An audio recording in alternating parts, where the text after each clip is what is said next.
by making Congressman Sandro Marcos the lead or the point man sa pagsulong ng impeachment, ipinakita niya very subtly that the President cannot even control his own son. General Appropriations Fund para matakpan ang kanilang malaking kasalanan dito sa sambayan ng Pilipino. Para sa halip na ito pag-usapan, ang pag-usapan siyempre yung impeachment sa inaakala nilang malaking storya. At alam niyo ba, ang tingin ko dyan, kahit papano ay isang master stroke yan ni Speaker Romualdez. Bakit ko sinasabi? Bukod sa ito ay pantakip dito sa malaking news ng insertions na ngayon ay nasa kataas-taasang hukuman at pati na dito sa piskalya sa Lunes, isang purpose yan. Number 2, pinapakita dyan ni Speaker Romualdez na the President is not in control. He is the one in control. Bakit? Sapagkat publicly sinabi na ni Pangulo ayaw niya ng impeachment.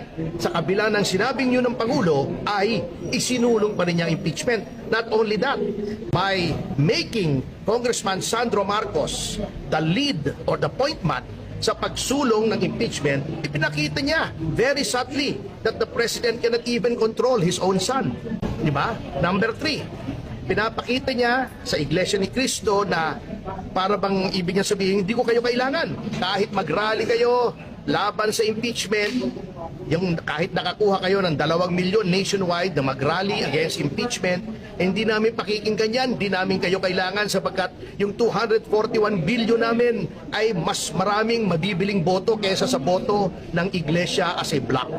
Yan po ang mga mensaheng isinusulong niyang impeachment na yan . At number 4, dry run po ito.